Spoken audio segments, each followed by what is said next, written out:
لله رب العالمين وصلى الله وسلم وبارك على نبينا محمد وعلى آله وصحبه أجمعين. اللهم لا علم لنا إلا ما علمتنا فعلمنا ما ينفعنا وانفعنا بما علمتنا وزدنا علما. وبعد matenda majivu ga Allah tabaraka wa taala tumsaba sokusasana emirembe kuwekitiibwa ennyo nabbi waffe Muhammadin sallallahu alayhi wasallama ne basahaba be n'abo abanaamugoberera okutuusa olunaku lwe tulisinkana owekitiibwa Allahu tabaraka wa taala. Abaddu ba Allah tabaraka wa taala timanyikiddwa bulungi nti owekitiibwa Allah subhanahu wa taala mu kusalawo kwe yasalawo okuva omwaka oguwedde n'atuleetera obulwadde obwa covid, obulwadde obukosezza abantu bangi nnyo. Allah subhanahu wa taala abuyisirizaamu abantu bangi n'abajjulula ku mwaliiro guno ogw'ensi.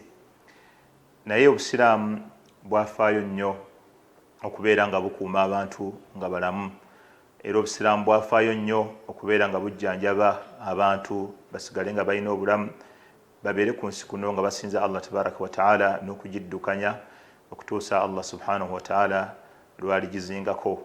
Nolwekyo Allah subhanahu wa taala ekisooka tasobola kuzingako nsi n'agijjawo mulundi gumu, abantu bakyaliko era bajja kubeerako paka qiyama lwerituuka. Wabula kino ekigezo ky'amaanyi owekitiibwa Allahu tabaraka wa taala kye yatuleetedde era kye yaleetera ensi eno, okubeera nga abantu beebuulirira nakyo, twebuulirira nakyo, okubeera nga tulongoosa eri Mukama waffe subhanahu wa taala. Bano abasazeewo okutwala mwene embeera bagende nga oboolyawo ewa Allah subhanahu wa taala batuuseeyo nga Allah jalla waala abasiimye.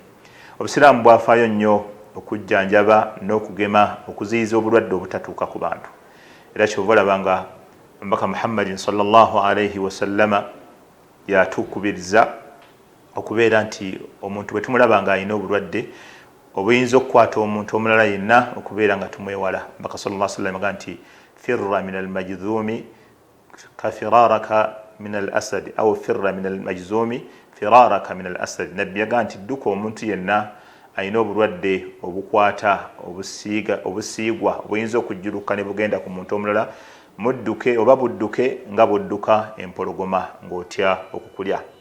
Wakadhalika era omubaka Muhammadin sallallahu alayhi wasallama basahaba bajja wafdu yali eva mu bani thaqafa ne bajja wali omubaka Muhammadi salawatullahi wasalamuhu alayhi nga mubo mwalimu omusajja majdhum ng'alina obulwadde obukwata olusu obwakutulangako n'engalo n'ebigere. Omubaka sallallahu alayhi wasallam bwe bajja nga waali bajja nga ne bamuwerera ne bakuba ku mukono gwe oba ku kibatu kye.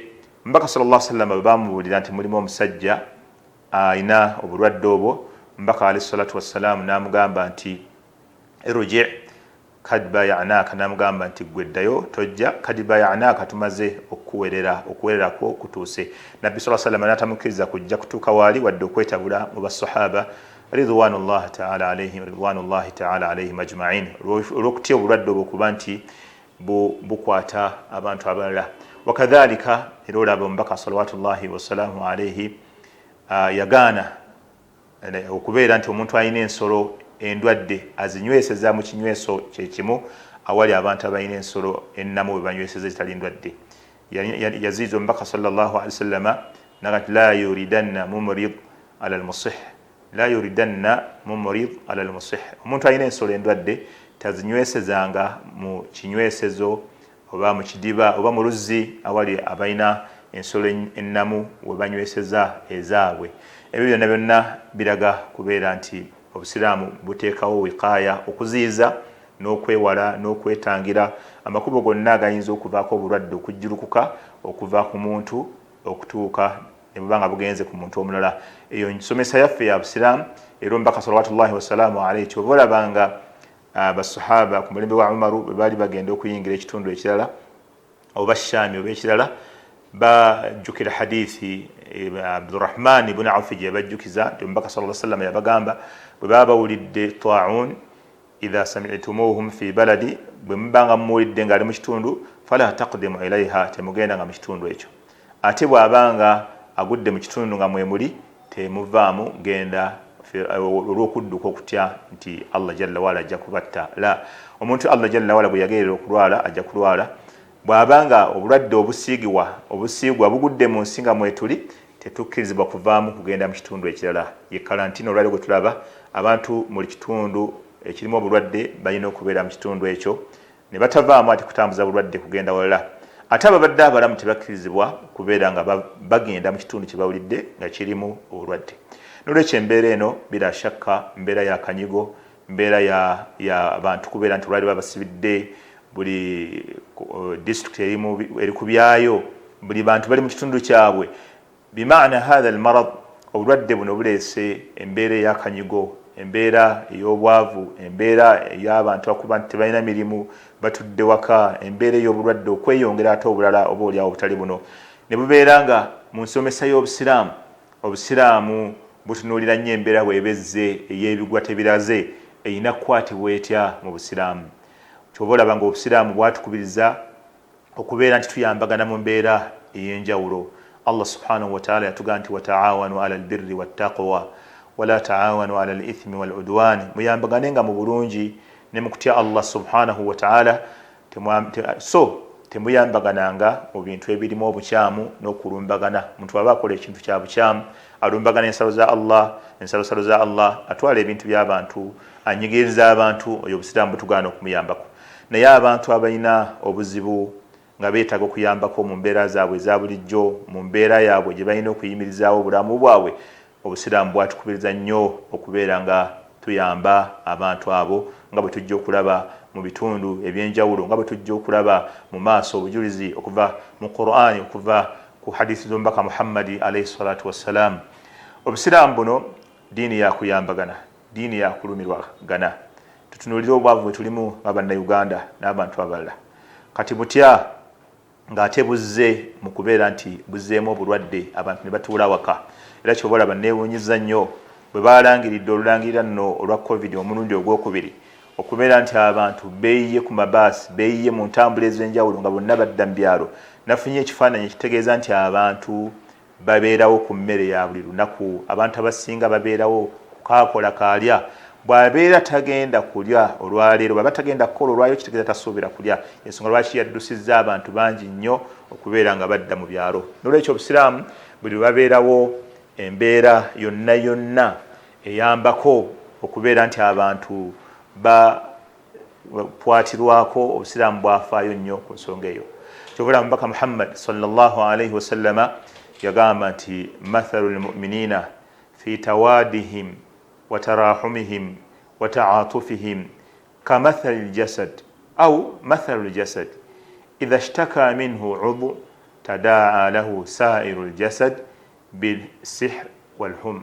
Omubaka sallallahu alayhi wasallama yagamba nti mathalu lmuminina, ekifaananyi ky'abakkiriza fi tawadihim, mu kwagalana kwabwe, mu mukwano gwabwe, wa tarahumihim, n'okusaasiragana kwabwe, n'okukwatagana kwabwe empola, kamathali ljasadi, balinga bwolaba omubiri gw'omuntu ogumu.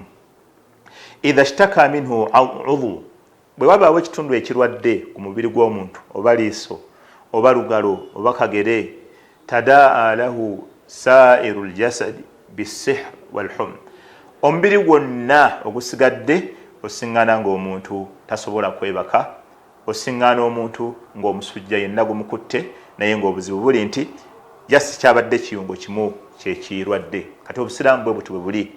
Abasiraamu omu, ababiri, abasatu bwe bafuna ekizibu kitukwatako ffenna ng'Abasiraamu abasigadde. Abasiraamu, Nabbi sallallahu alayhi wa sallam olunaku olumu yagamba nti Abasiraamu tulinga kalbuniyani, boolaba omuzimbo, washabbaka alayhi salatu wassalam baina usbu'aihi, Nabbi n'agatta baina al-asabi', washabbaka baina al-asabi', Nabbi n'agatta engalo bw'ati. Nagamba abakkiriza Abasiraamu tulinga boolaba engalo zino, yashuddu ba'duha ba'da, zinywezagana. Boolaba omuzimbo gunywezagana, bw'otakawo ettaffaali eriddako lino linyweza lino, nelino linyweza lino. Kitegeeza ki? Ebyo byonna fiiha alhathu ala taawuni, mulimu okuyambagana fil birri wattaqwa, mulimu okuyambagana ng'Abasiraamu. Omubaka sallallahu alayhi wa sallam kyava atugamba nti Abasiraamu bannaye tulinga omuzimbo ogumu. Bw'abaawo munnaffe akoseddwa, bw'abaawo munnaffe afunye obuzibu, ffenna obuzibu obwo babutukutteko. Olwaleero COVID ono yaleese ebizibu bingi nnyo. Yaleese ebizibu eby'abantu okumulwa, emirimu gyabwe okuggwaawo, abamu ne gigwerawo ddala. COVID yaleese obuzibu oba abantu okuba nti babangibwa ennyumba. COVID yaleese obuzibu oba abantu okubeera nti amasanyalaze abamu tebakyalina. Covid yaleese obuzibu abantu okuba nti abamu tebakyalya kyaggulo, tebakyalya kyamisana, balya kimu, emirimu gyaweddewo. Obulwadde obulala bwattuse obw'abantu, embeera eyo obusiraamu buyitunuulira mu ntunuulira ey'enjawulo. Obusiraamu bulumirwa nnyo abantu abalina obuzibu. Obusiraamu bulumirwa nnyo abantu abalina obwetaavu.